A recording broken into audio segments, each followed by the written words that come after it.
कामचोर देवरानी। एक बार की बात है, सुषमा अपने पूरे परिवार के साथ खुशी खुशी मोहन नगर में रहती थी। उसकी 2 बहुएं थी, पल्लवी और शिवानी। एक दिन दोनों बहुएं रसोई में काम कर रही होती है कि तभी उनकी सास सुषमा उन्हें बुलाती है। अरे बहू, जरा इधर तो आना। शिवानी, जरा जाकर देखना सासू माँ क्या कह रही हैं। दीदी आप ही देख लो ना जाकर, आपको भी तो सुनाई दे रहा है। अरे मैं आटा गूंद रही हूँ ना, तुम चली जाओ। हाँ तो मैं भी तो सब्जी काट रही हूँ ना दीदी। अरे बहू जल्दी आओ। ओह, ये तो जाएगी नहीं, मैं ही जाकर देखती हूँ कि क्या करना है। पल्लवी सुषमा के कमरे में जाती है। जी मम्मी जी, क्या हुआ? शाम को घर पर कुछ मेहमान आने वाले हैं, तो तुम अच्छा सा खाना बना लेना बहू। ठीक है मम्मी जी, आप बता दीजिए क्या क्या बनाना है और कितने लोग आ रहे हैं।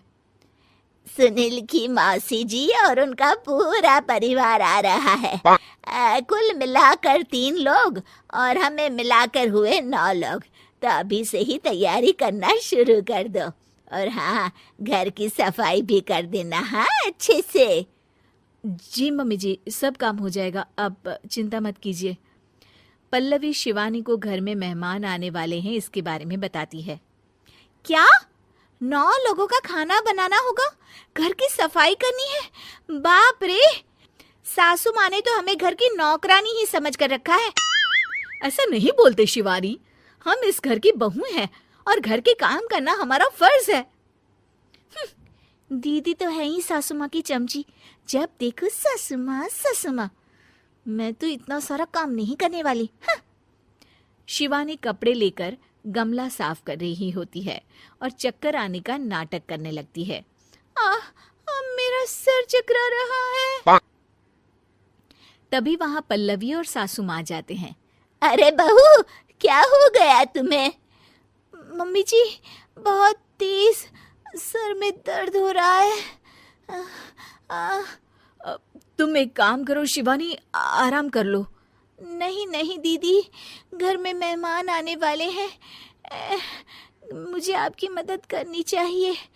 अरे कोई बात नहीं शिवानी, तुम आराम कर लो, मैं सब काम कर लूंगी। ठीक है दीदी, अगर आप इतना कह रही हैं तो आराम कर लेती हूँ। शिवानी आराम से अपने कमरे में मैगजीन पढ़ रही होती है। इसे कहते हैं आराम की जिंदगी। इतना सारा काम।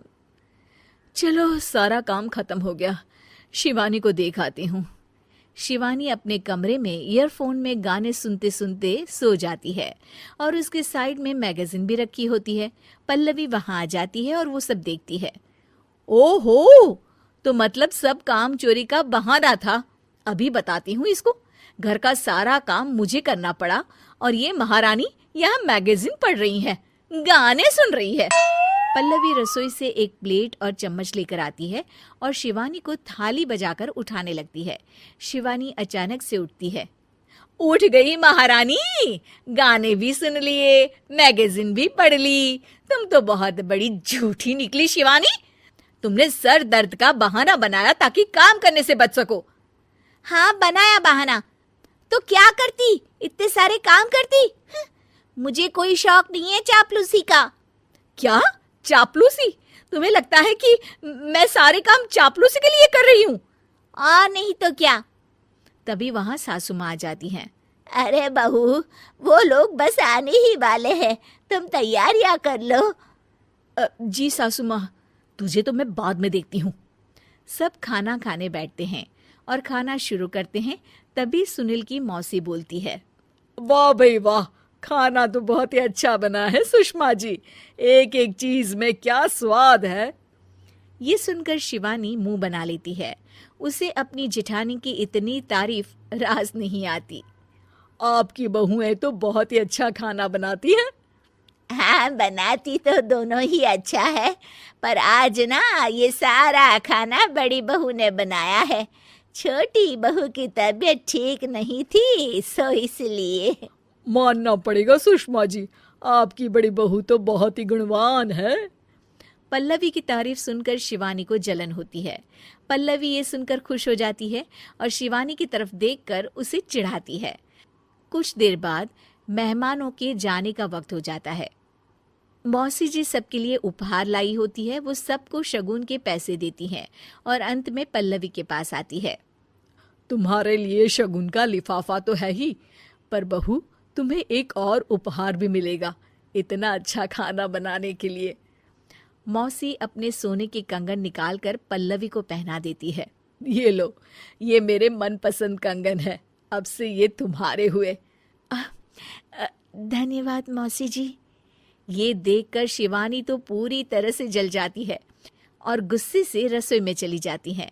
तभी वहां पल्लवी आ जाती है और उसे अपने कंगन दिखाने लगती है। देवरानी जी, अब आपका सर दर्द ठीक तो है ना? मुझे लगता है कि अब सर दर्द शुरू हो गया होगा आपका।